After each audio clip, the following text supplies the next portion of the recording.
नमस्कार मित्रांनो, तुमचा लाडका मयूर. आपला आजचा खूप दिवसांनी ब्लॉग येतोय. आपण तुम्ही शेवटपर्यंत बघा नक्की.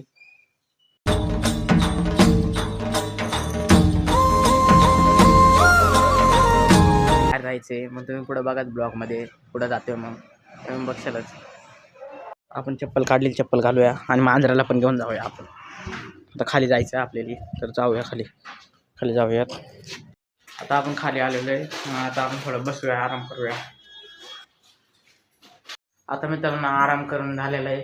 आता आपण दळण ठेवण्यासाठी जायचं. मग दळण ठेवण्यासाठी जाऊया. आपण दीदीला पण घेऊन जाऊया. आपण दळण घेऊन जाऊया. दळण घेऊन पैसे सुद्धा काढले बघू शकता. तर मित्रांनो आपण थोडं बाहेर चाललेलो आहे. मग तुम्ही पुढे बघा कुठं चाललो. आपण दाखवतो तुम्हाला पुढं.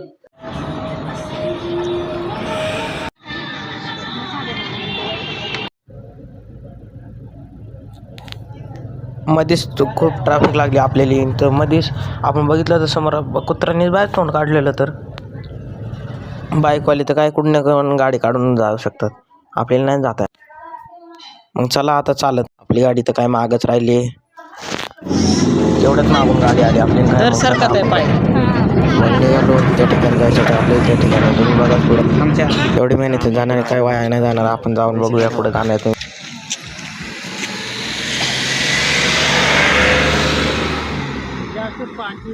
काही सांभाळून गेलो.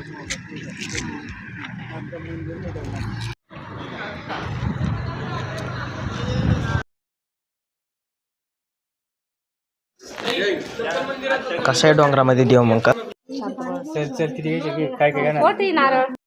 मग काय आपली चप्पल इथं काढली आणि मग निघा.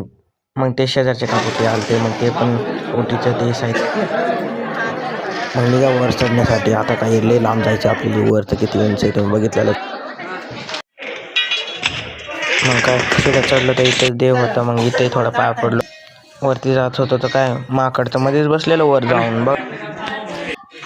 चला मग तिथं काय पाय पडतीये मग पडू दे. तर आपण बघा मग आपले किती वर चढायचे तुम्हाला दाखवतोच. आता बघा आपण तर किती वर आलेलो आहे. आता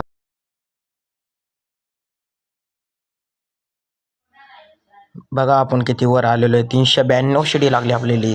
अजून तर खूप वर आहे. 500च्या वर आहे.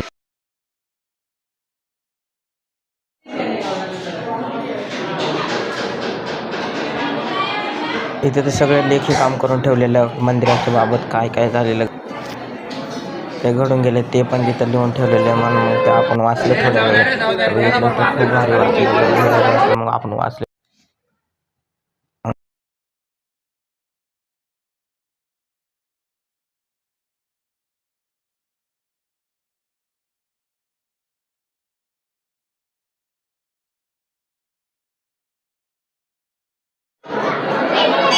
सगळी माहिती लिहिलेली.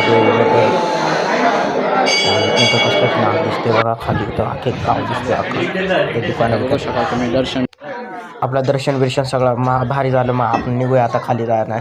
आपल्याला दुसरीकडे पण जायचंय. मग काय लवकर निघा.